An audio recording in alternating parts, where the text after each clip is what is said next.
Hello and welcome to a brand new season of Oh the Horror. And you know, this is actually quite embarrassing. After 60 episodes of this show, plus Gore War and Pillow Pasta and every other video I've done, I've only just this second realised that my lens on my camera is fogged up. Oh, God. Let me fix that. Much better. Now, to catch everybody up on what's been going on in the background, I did a little bit of research after the end of the last season, and I found out that that dragon statue was actually some kind of demon prison. One that can only be opened after being on Earth and being around a great deal of negative human emotions such as anger and irritants. What the hell is that? I was just thinking how wildly bored I am right now. What? Yeah, my bad.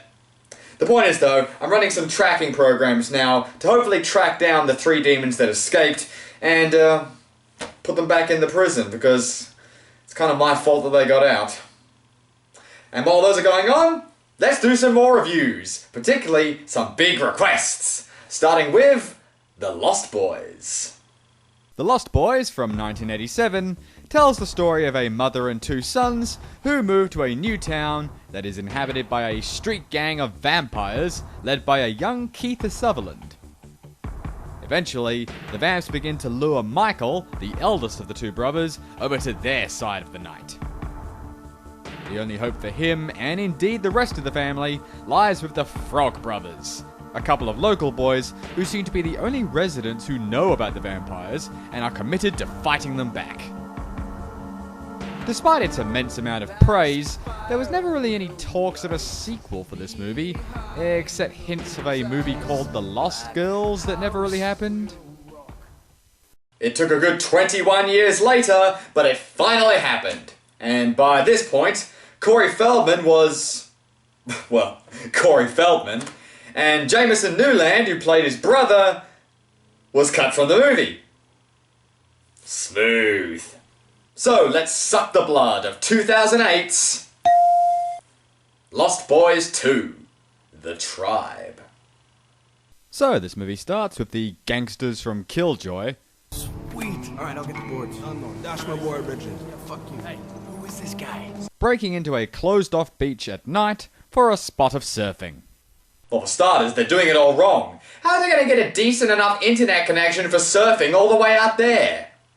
Next we cut over to Ron Jeremy here, who's, whoa, too close. Wait a minute, I recognize those cheekbones. That's Tom Savini. Well, if Wishmaster and Hatchet's cameo system has taught me anything, you can just kiss your ass goodbye, dude. And then you can sculpt the awesome practical effects of you doing so. While yelling at the kids to get off his lawn, Tom reveals that he is a vampire. To which the surfers respond to by revealing that they too are vampires. And then I'm a vampire! By the way, I like how the lead vampire here, Shane, is played by Angus Sutherland, the half-brother to Keith Sutherland. It's kind of like hiring Daniel Baldwin to star in the 2-decade-later sequel to The Shadow. So they tear poor Tom to pieces, and after our summertime opening credits, we cut over to our heroes for this movie, Chris and his sister Nicole, arriving in town. Not bad, right? Not bad, not bad. Not bad at all. I suddenly get the feeling this movie's not bad. It seems the 2 are orphans, and have moved here to their Aunt Jillian's rental place in hopes that they can start a new life while skipping out on the rent. I was thinking $650 a month. How does that sound? $650? I know. I could be getting at least $800, but what am I gonna do? Charge you guys full price? Your family. Well, that's today's housing market for you. It's got to the point when you can't even help out a family member anymore. Well, guess there's not much that can be done about it. Too bad for you, the rent is a vampire! We have to pay for this dusty, rusted old shack in the middle of antlers. Okay, best buy ever. Right there on that nail right there. Oh, right there. Now this place has everything. And if vampires ever break in, we can impale them on them. How likely is that to happen? Well, from the sounds of the townsfolk, Chris here used to be pretty big in the surfing community. And in his hunt for a job shaping boards, he's given instructions to head over to the Frog Brothers surfing shop. And by shop, I mean mental survivalist caravan. Do you really think anyone who lives here would be able to pay you to shape? About as sure as I am that the person in there has had a decent acting job in 20 years. Corey Haim, is that you? They promised me you were in this movie too. Aw, he really does miss surfing. The one thing we know for a fact nobody does here. While moping, Chris bumps into Shane, who it seems was also quite the surfer back in his pre-blood-sucking days. You got plans for tonight? No? I'm having a surf party. You should cruise over, meet the rest of the guys. Hey Shane, is this a remake? What? Well, the lead vampire, played by a Sutherland, trying to lure an older brother who has just moved to town into willingly becoming one too. This is the exact same formula as the original. Dude, listen to my line reads. Does it sound like I give a shit? Chris isn't too sure about going to the party. Until... I don't know if the two of you are busy tonight or not, but I have got the Goonies. The Goonies? Oh my gosh, you mean to say that two of you have never heard of the Goonies? Why is it that I feel that Feldman wrote this part of the script?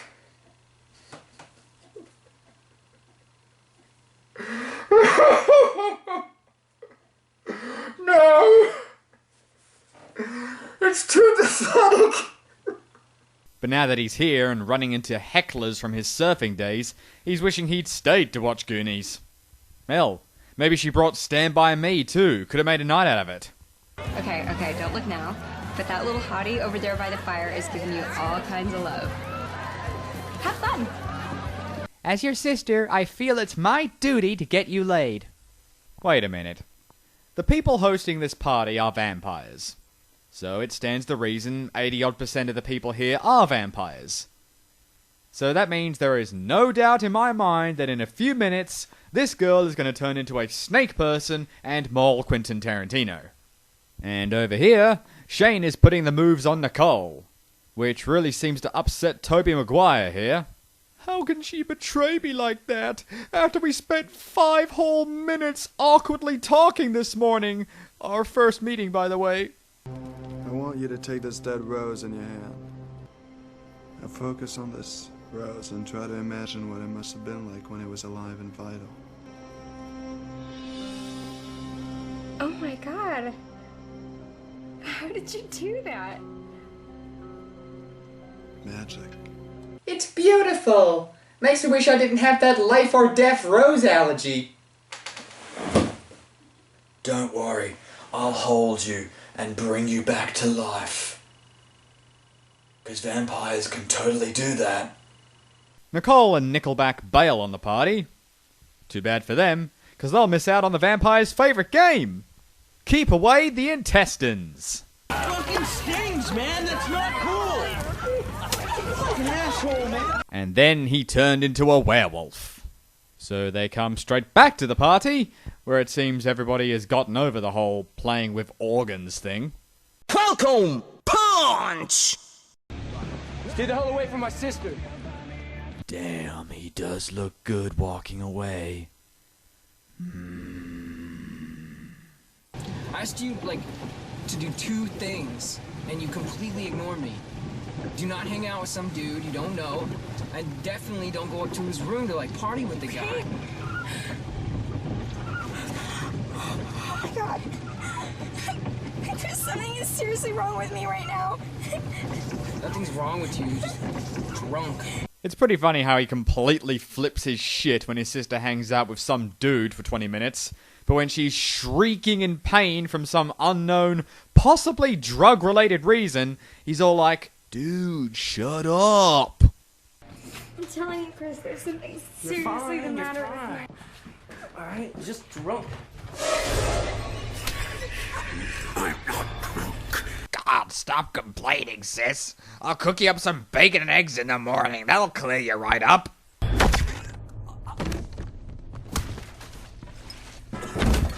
Chris Emerson, I'm Edgar Frog, surfboard shaper and vampire hunter.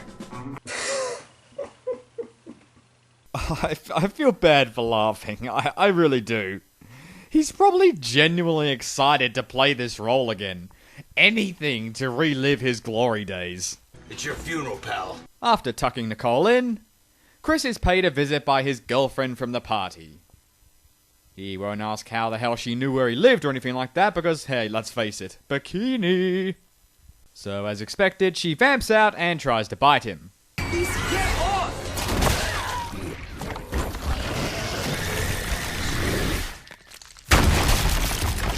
Wow.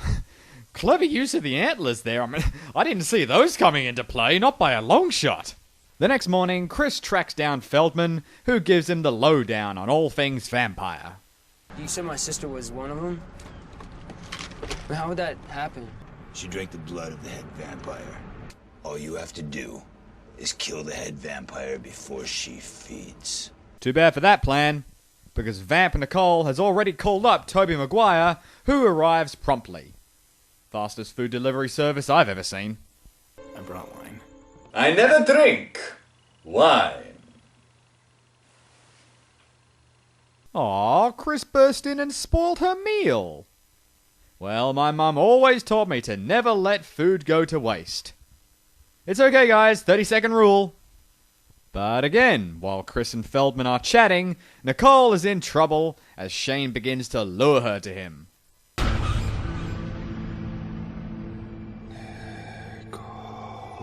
Yeah, very good use of telepathy there, mate. On one person, that is. Try impressing me when you can do two at the same time. You walk to the terrace door and you go back to sleep. Watch out! Seeing as the two have no idea where the nest is, it's begrudgingly decided that Chris will infiltrate the vampire gang to try and destroy them from the inside. Obviously a very dangerous plan. If you forget your place, I'll be coming for you.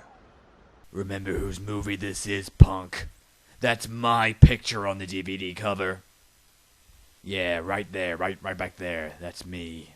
So now that Nicole is in the hands of the terrifying vampires...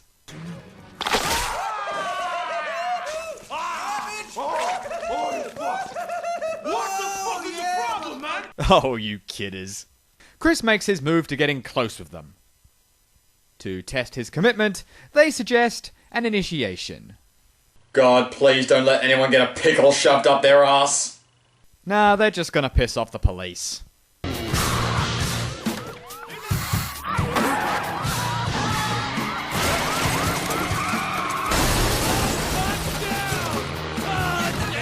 Damn, my car only had 2 days till retirement. But even after an evening of hooning, the vamps aren't 100% sure if Chris is up to joining them. Think long and hard about it, Chris.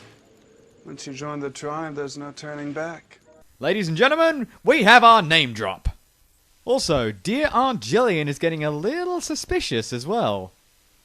I guess when they blew off watching Gremlins with her, that was just the last straw. Continuing to infiltrate as convincingly as possible, Chris drinks the vampire's blood, which pretty much puts him in the same boat as his sister now. Oh, yeah, not really. He's got main character powers after all, so he still keeps his senses. And even tries to save a girl from the rest of the bloodsuckers. But then he has to be saved by a timely arrived Feldman. That's what I'm talking about. So now it's the final charge on the nest, as Chris and Feldman arm up and storm in. Meanwhile, Shane is about to complete Nicole's vamp transformation by feeding her Tobey Maguire. But she's a little hesitant to do it. You know, because of all the time they spent together and all. Our heroes are split up by Shane's goons, but they manage to steak and bake them easily enough. Pop goes the weasel. So now it's the final battle between Chris and Shane.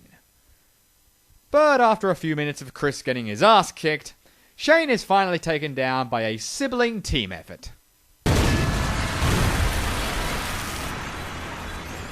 You'll be getting a bill for my services.